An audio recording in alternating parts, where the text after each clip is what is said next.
Senhor Presidente, antes de mais, obrigado por ter aceitado o nosso convite, nomeadamente para esta entrevista que vai sair no primeiro número da nova revista autónoma e que também quisemos aqui assinalar, deixando o contributo em vídeo, e muito obrigado por essa disponibilidade. Começava por lhe perguntar um pouco como é que este projeto da Universidade Autónoma de Lisboa nasceu, não é? Surge em 85 pela Cooperativa de Ensino Universitário, da qual é Presidente do Conselho de Administração, até no seguimento da já extinta Universidade Livre. Não, penso que foi assim. O que é que motivou, ou o que é que levou à criação de uma universidade, de um projeto desta natureza? Muito obrigado. Eu acho que não tenho que me agradecer, eu tenho que vos agradecer muito que me convidem para esta entrevista, porque permitir-me-á recordar tempos passados e permitir-me-á, sobretudo, trazer à colação elementos importantes da história da nossa casa. Pelo menos assim o penso. Esta casa foi fundada, de facto, em 1985. Em primeiro lugar, foi fundada a Cooperativa de Ensino Universitário. A Cooperativa de Ensino Universitário foi um ato fundacional, foi conduzido por um conjunto de cooperadores, dos quais alguns ainda estão vivos, felizmente, e nos acompanham aqui no dia-a-dia. Lembro-me, por exemplo, do Dr. José Augusto Troni, lembro-me, por exemplo, do professor Oliveira Costa, lembro-me também da professora Isabel Miguens, que são professores que ainda hoje prestam serviço aqui na casa e que foram alguns dos que estiveram presentes na escritura constitutiva da Cooperativa de Ensino Universitário.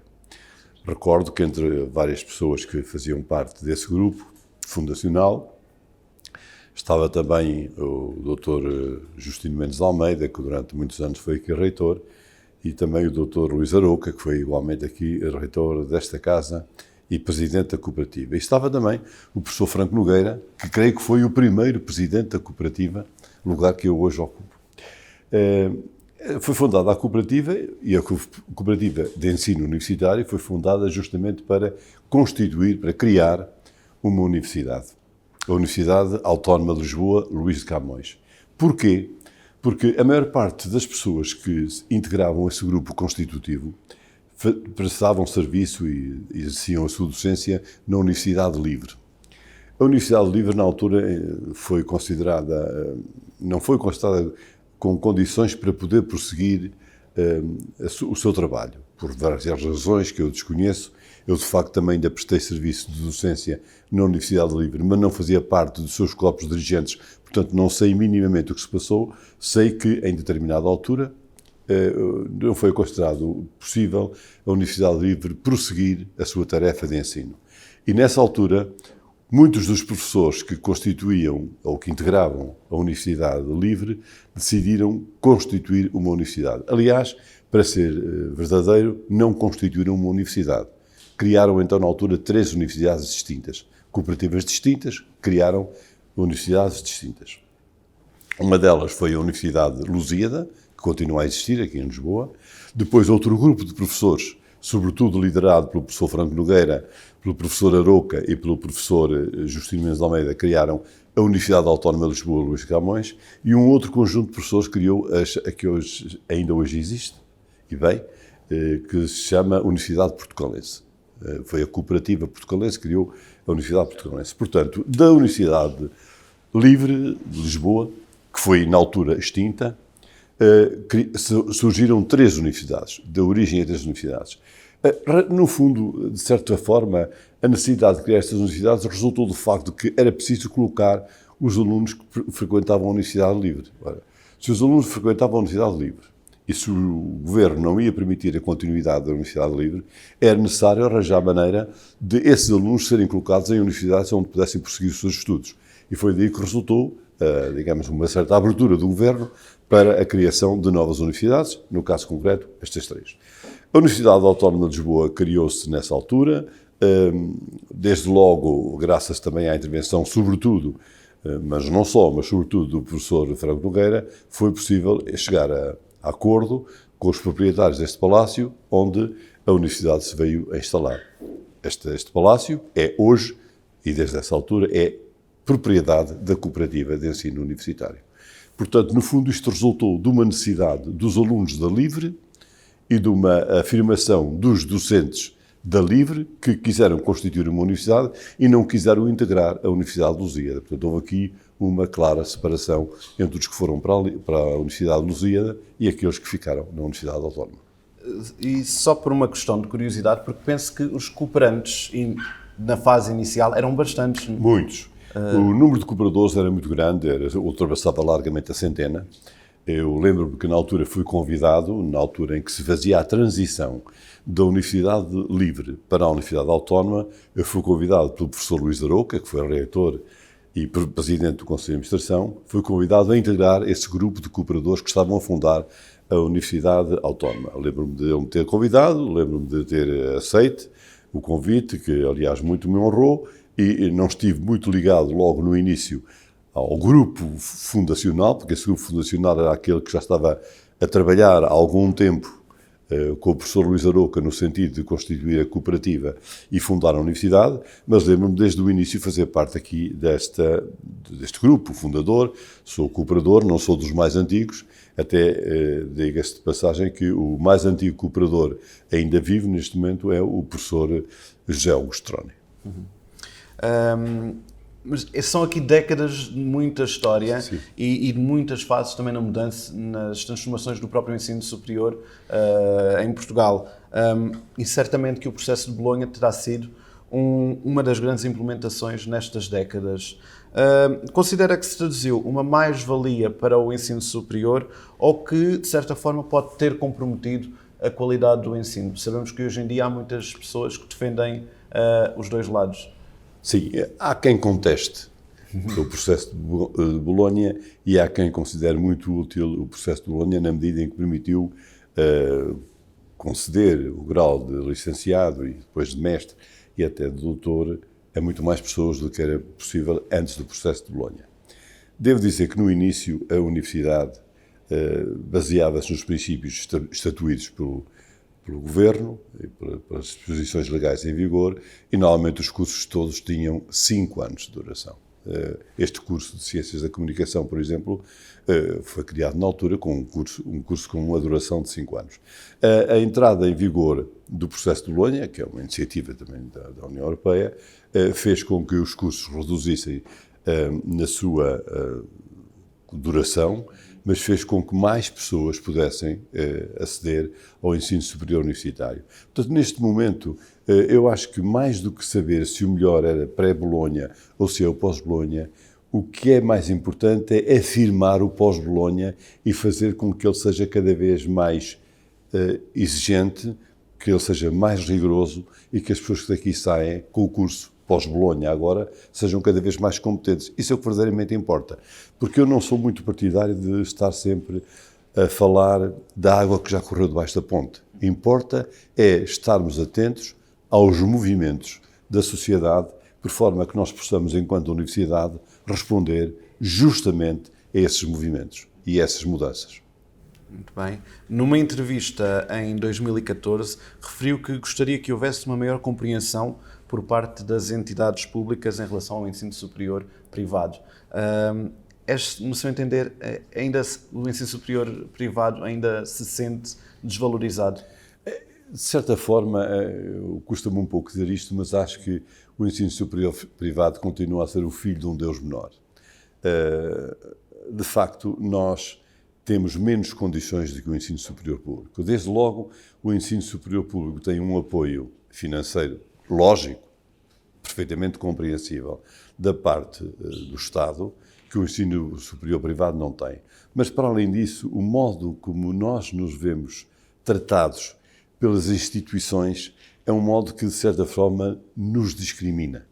Eu dou, por exemplo, um exemplo. Sim. Ao Conselho de Reitores das Universidades Portuguesas, CRUP. O Conselho de Reitores das Universidades Portuguesas não integra um único reitor das universidades privadas. Será que as universidades privadas são, digamos, não são legais? Não, elas são legais. São criadas com portarias e existem legalmente. Então, por que razão é que os reitores das universidades privadas não podem fazer parte do Conselho de Reitores das Universidades Portuguesas. Logo aqui se vê que há uma discriminação e é uma discriminação não positiva. Por outro lado, também, nós sentimos que o apoio, nós entendemos que o apoio que as universidades públicas têm não deve ser de maneira nenhuma igual, ou melhor, as universidades privadas não podem de maneira nenhuma ter um apoio das entidades públicas como têm as universidades públicas. Mas nós gostaríamos de ter algum apoio e não estamos a ter. É evidente que através dos fundos comunitários se pode tentar obter algum apoio, mas na realidade as universidades privadas vivem de quê? Vivem da propina dos seus alunos. E esta ideia de que as universidades privadas vivem bem não tem em conta uma coisa, é que as universidades privadas vivem com os meios que são facultados pelas famílias dos alunos. E isso deveria levar as entidades públicas a pensar melhor. Porque se nós formos ver o acesso ao ensino superior, muitas vezes os alunos que concorrem para as universidades públicas, sobretudo para aquelas que exigem uma nota mais alta para a entrada nesses cursos, vêm de colégios privados ou vêm de estabelecimentos de ensino onde, digamos, as notas são mais elevadas e eles conseguem ter acesso. Muitas vezes os alunos que vêm para as universidades privadas são alunos até que não têm mais poder económico. A ideia que por vezes se tem de quem vem para as universidades privadas é porque tem maior poder económico, porque as suas famílias têm, não é verdadeira. Portanto, essa ideia, por não ser verdadeira, prejudica o funcionamento das universidades privadas e, sobretudo, prejudica os alunos das universidades privadas. Eu acho que não seria de todo em todo errado que o Estado concedesse maior proteção, maior apoio às universidades privadas. Eu não estou com esta minha ideia, não estou de maneira nenhuma a utilizar passa a expressão, um tipo de choradinho para pedir, para esmolar uma maior apoio. É apenas porque me parece que seria mais justo um maior apoio às universidades privadas.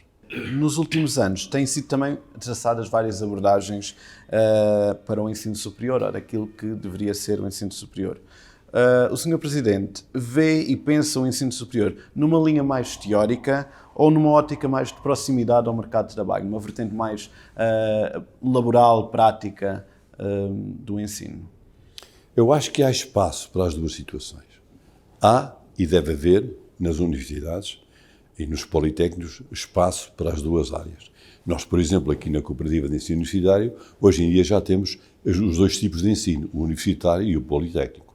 O politécnico, através da Escola Superior de Enfermagem. É evidente que, quando nós preparamos os futuros diplomados na Escola Superior de Enfermagem, é evidente que os estamos a preparar para um mundo mais prático, para uma atividade mais prática. Quando nós estamos aqui a preparar alunos, por exemplo, nas ciências da comunicação, nós podemos estar a preparar já diferente. Podemos estar a preparar para uma componente mais prática, mas também para uma componente mais teórica, mais de estudo, mais de investigação, mais de melhoria do ensino superior universitário. Porque eu acho que aqui temos que ter em conta as duas realidades. A realidade do futuro, a realidade da empregabilidade dos futuros licenciados e a realidade da investigação, porque uma universidade também significa investigação. E se significa investigação, nós temos que ter uma visão teórica e científica do ensino universitário. Falou da investigação.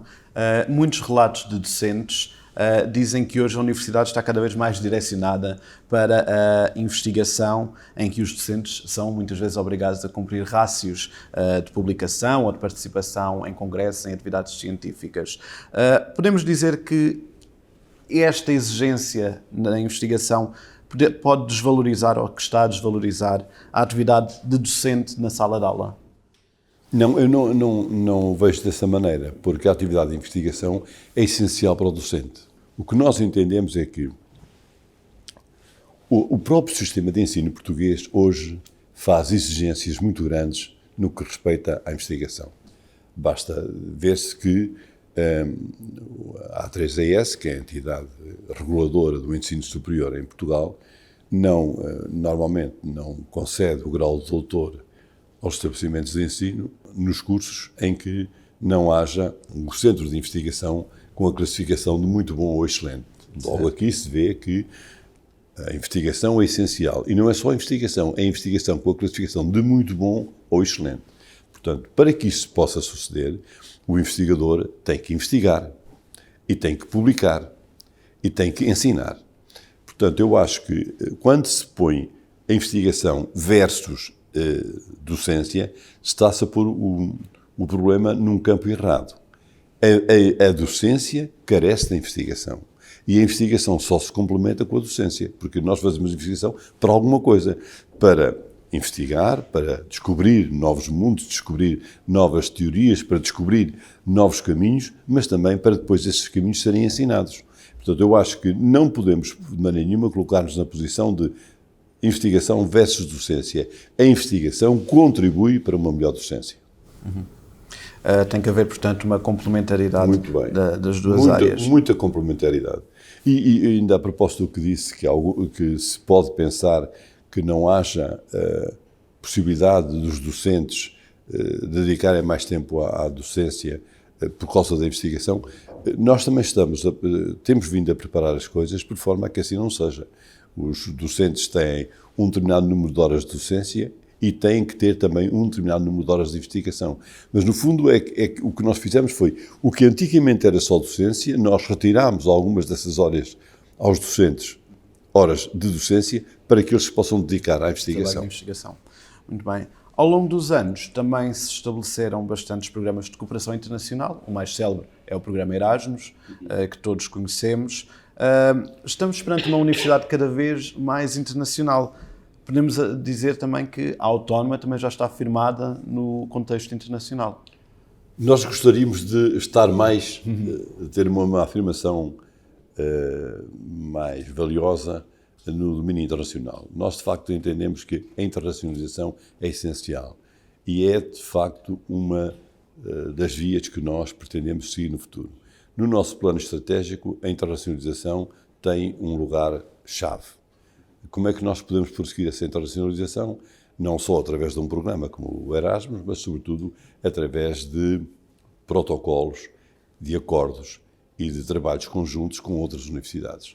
E temos vindo a afirmar isso. Estamos, neste momento, em negociações e em conversações com universidades espanholas, com universidades brasileiras e também com universidades angolanas, por forma a que possamos aprofundar o caminho da internacionalização, porque entendemos que a internacionalização é, de facto, o caminho do futuro.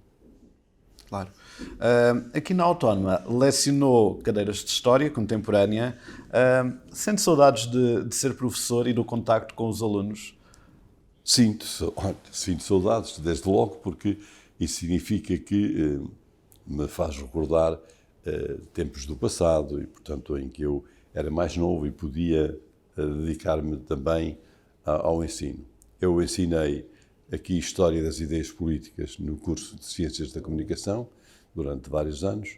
Ensinei História da Idade Moderna no curso de História. Ensinei História Económica e Social nos cursos de Sociologia, que então existia, de Economia e de Gestão. Tenho saudades, obviamente, desse tempo, mas entendo que esse tempo passou. Hoje, outros terão que ministrar essa docência, porque quer, por um lado, a minha idade, quer, por outro lado, a necessidade do rejuvenescimento do corpo docente exige que assim seja. Agora, se me pergunta se tenho saudades, tenho muitas saudades do ensino, tenho muitas saudades do contacto diário, porque era efetivamente um contacto diário com os alunos, tenho saudades de os acompanhar, tenho saudades de os ajudar, tenho saudades de contribuir para a sua formação. Sinto-me muito feliz quando, ainda hoje, encontro muita gente em Portugal e fora de Portugal que me olha e diz: o senhor foi meu professor. E eu não os reconheço a todos, mas diga-me onde. E eu digo: na Universidade Autónoma, na cadeira. Então, de certeza que fui seu professor. Tenho muito orgulho nisso. E, apelando aqui à retrospectiva, desde o início da criação da Autónoma, passados 37 anos, o que é que sente que foram as maiores transformações? O que é que mudou? Bom, o que mudou Muitas das mudanças foram determinadas pelas próprias mudanças a nível mundial. Outras foram determinadas pelas mudanças da legislação, que obrigou que as universidades se dirigissem mais num determinado sentido, como agora, com a investigação ou com o processo de Bolonha. Mas, na verdade, nós continuamos fiéis aos princípios fundacionais desta casa. Continuamos fiéis. Nós somos uma casa completamente, como o nosso nome indica, completamente autónoma. No que essa palavra em si encerra. Não podemos ser acusados de que estamos mais ligados a A ou a B, à direita ou à esquerda, acima ou abaixo. Nós somos uma universidade efetivamente autónoma e temos muito orgulho disso. Temos muito orgulho. Desde o início, eu recordo que nós afirmávamos, e isso correspondia à realidade, tínhamos aqui professores, quer ligados a partidos da direita, quer ligados a partidos da esquerda.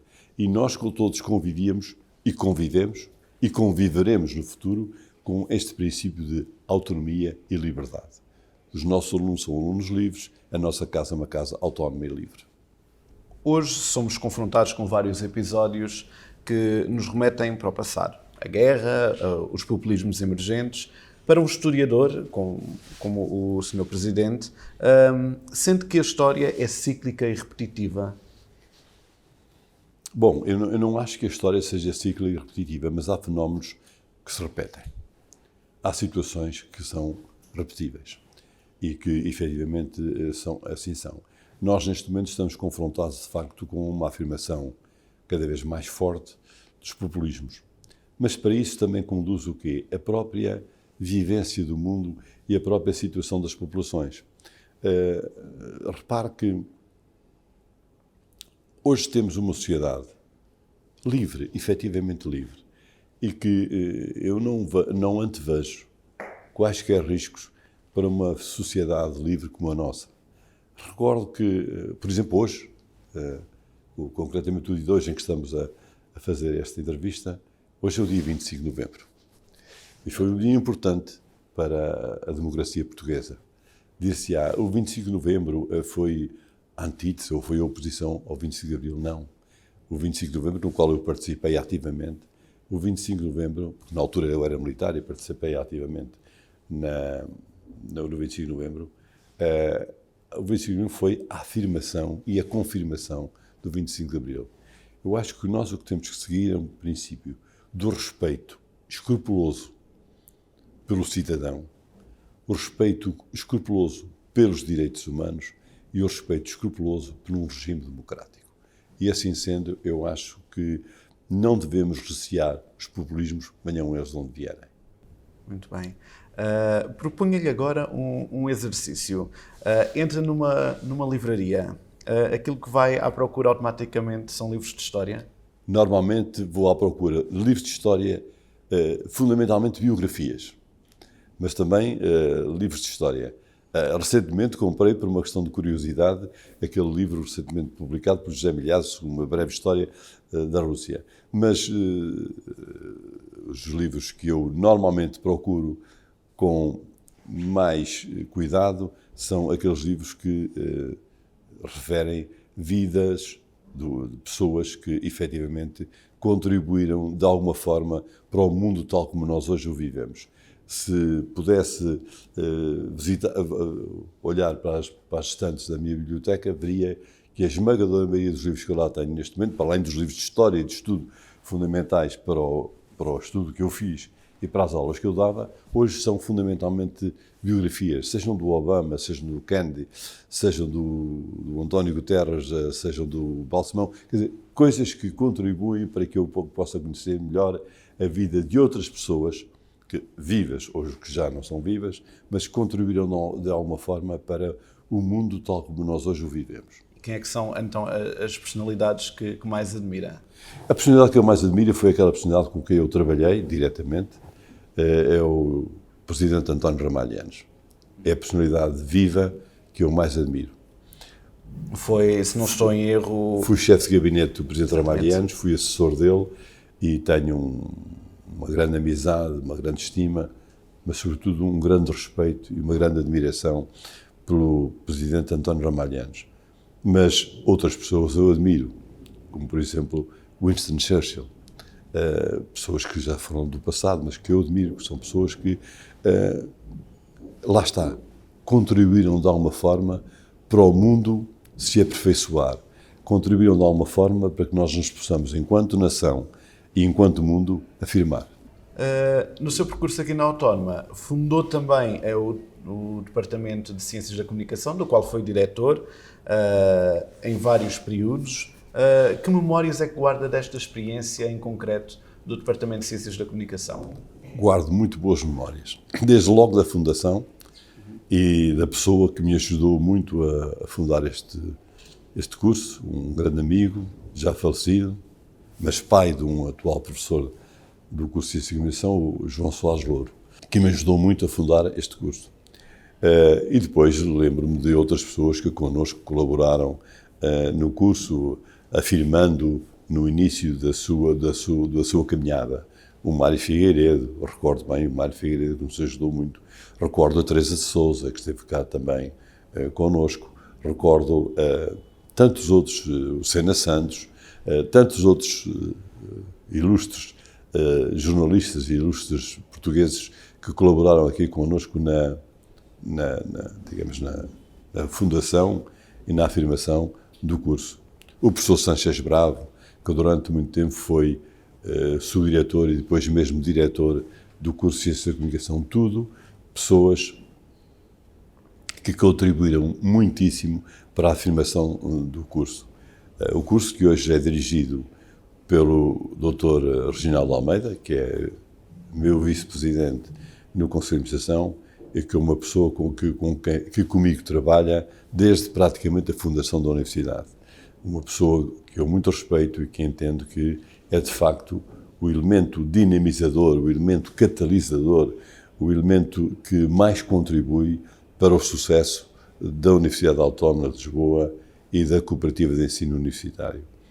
Não esqueço também que, por exemplo, um dos subdiretores do curso é a professora Paula Lopes, que foi, aliás, minha aluna no curso de Ciências da Comunicação.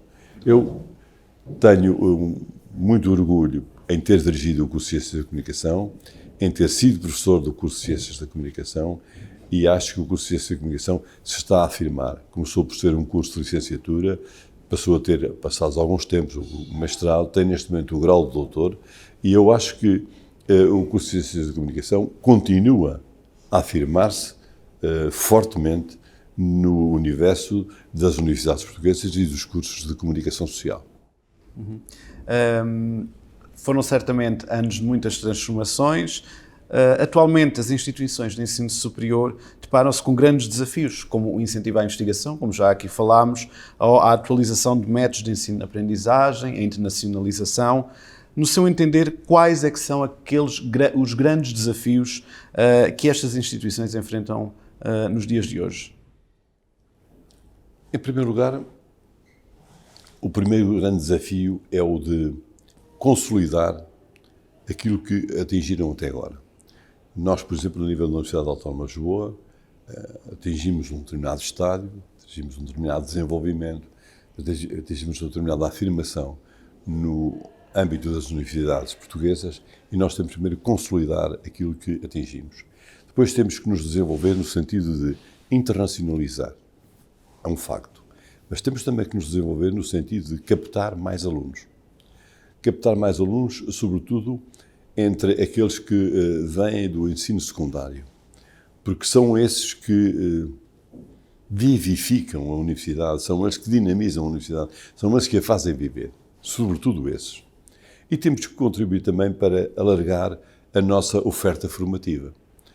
Mas alargá-la dentro de parâmetros que nos permitam, efetivamente, proporcionar um ensino de sucesso. Nós não podemos ter como ambição alargar indiscriminadamente a oferta formativa, porque depois quem muito quer fazer acaba por não fazer nada.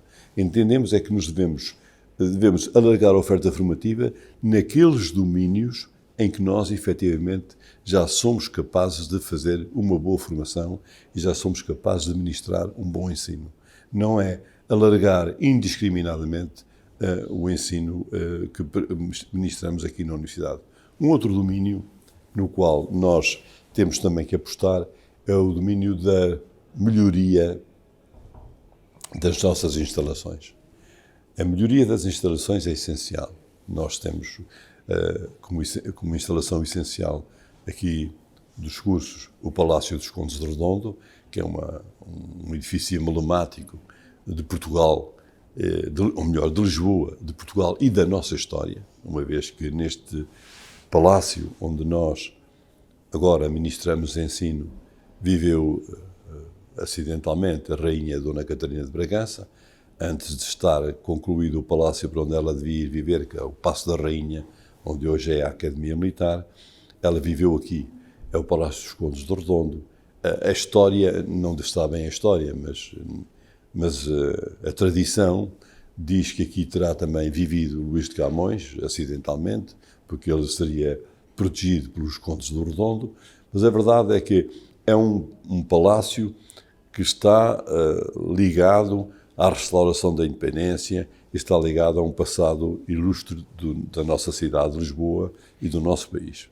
Temos, portanto, muito orgulho nas nossas instalações, sobretudo nesta instalação do Palácio dos Condes de Redondo, mas nós temos que alargar o âmbito das nossas instalações para podermos prosseguir uma ampliação das áreas que queremos ministrar, alargamento do ensino, ou seja, por exemplo, na área da saúde. Um dos nossos objetivos é alargar o ensino na área da saúde. E para alargarmos esse ensino na área da saúde, nós temos que criar uma escola superior de saúde. Não apenas uma escola de enfermagem, mas uma escola superior de saúde. E então, para esse efeito, temos também que criar e dispor de novas instalações. Portanto, é uma meta para o futuro. É uma meta. Dentro do quadro estratégico, o que nós queremos é, primeiro, internacionalizar, criar novas condições de ensino, alargar a área de ensino e melhorar as condições de vivência dos nossos alunos e melhorar as instalações. É certo que são metas a tentar cumprir, mas a verdade é que vivemos num mundo de constante mudança. A robótica, a inteligência artificial, a educação também vai ter que se adaptar aos novos tempos. Sem dúvida nenhuma, sem dúvida nenhuma. E nós estamos a fazê-lo. Aliás, o nosso investimento é cada vez maior nessas áreas. Quem compara as nossas salas de aula de hoje com o que eram as salas de aula há 25 ou 30 anos, vê uma diferença abissal. Porquê? Porque nós hoje estamos muito mais virados para as novas tecnologias e queremos que os nossos alunos usufruam dessas novas tecnologias e sejam ensinados a manusear e a utilizar cada vez melhor as novas tecnologias. Muito bem. E para terminar, como é que vê a Autónoma a médio e longo prazo? Eu quero vê-la cada vez mais afirmativa, cada vez mais necessária e cada vez mais importante no âmbito do ensino superior em Portugal. A Universidade Autónoma faz, este ano, no dia 13 de dezembro, a Cooperativa de Ensino Universitário completa 37 anos e, portanto, a Universidade completa também 37 anos. 37 anos na vida de uma instituição é nada, praticamente. E, portanto, eu muito estimaria, é nada numa instituição como uma universidade, quando nós comparamos, por exemplo, com a Universidade de Coimbra, que tem séculos, com a Universidade de Évora, que também recentemente foi novamente criada, mas já tinha sido criada em tempos passados. Portanto, nós temos que ver, digamos, a idade, a durabilidade de uma universidade, de uma instituição como esta, a longo prazo. E a longo prazo eu vejo esta universidade cada vez mais afirmada no conjunto do ensino superior universitário, seja privado, seja público. Não importa ter muitos alunos, ter milhares e milhares de alunos, Importa, sobretudo, é ter o número de alunos que nós tenhamos capacidade para gerir, para ensinar bem, para promover o seu futuro, e isso é que é essencial numa universidade. Eu vejo a Universidade Autónoma de Lisboa com um futuro brilhante, com um futuro de afirmação, confirmando aquilo que foi o seu passado. Sr. Presidente, muito obrigado mais uma vez. Eu é que agradeço e desejo o melhor para si, para o curso de Ciências da Comunicação e para os nossos colegas que estão aqui connosco. Muito obrigado. Obrigado.